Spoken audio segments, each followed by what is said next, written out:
বলেন তো, আমি কিছু প্রশ্ন করব, যারা যারা জানেন সঠিক উত্তর দেবেন, ঠিক আছে? জুয়া খেলা কি? মদ খাওয়া, নামাজ ত্যাগ করা, গালিগালাজ করা, মারামারি করা, সুদ খাওয়া, ঘুষ খাওয়া। আমাকে আনছেন কেন? সব তো আপনারা জানেন। আরে হাসেন কেন? সবকিছু কৌতুক না? সবকিছু কৌতুক। দুনিয়াটা খেল তামাশা হয়ে গেছে, ব্যাস খালাস। খেলো, হাসো, তামাশা করো, ব্যাস। আমি বলছি যে হারাম কোনটা আপনি জানেন না, যেটা হারাম। এই যে এটাই আল্লাহ কোরআনুল কারীমে বলতেছে। তুমি তো এটা ধরো নাই না? ঠিক আছে, ধরবা না, এটা সাউন্ড ধরবা না।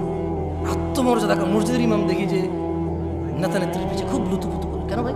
ইমাম মানি নেতা? ও কিসের নেতা? নেতা না আপনি। ওর নেতা ওর ভোটের মাঠে, ওর নেতা। এখন মসজিদ, এটা আমি নেতা, আমি ইমাম। এখন জুমার খুতবা হবে, এখন ইমাম আমি, নেতা আমি। কোনো সভাপতির কথা আমার উপরে যেতে পারবে না। আমি পরামর্শ দেব, আর যদি আমার উপরে নেতৃত্ব দেওয়ার কেউ থাকে, ও খুতবা দিবে। কারণ বেশি যোগ্য মানুষ খুতবা দিলে মানুষের বেশি কাজে আসবে, ঠিক কিনা?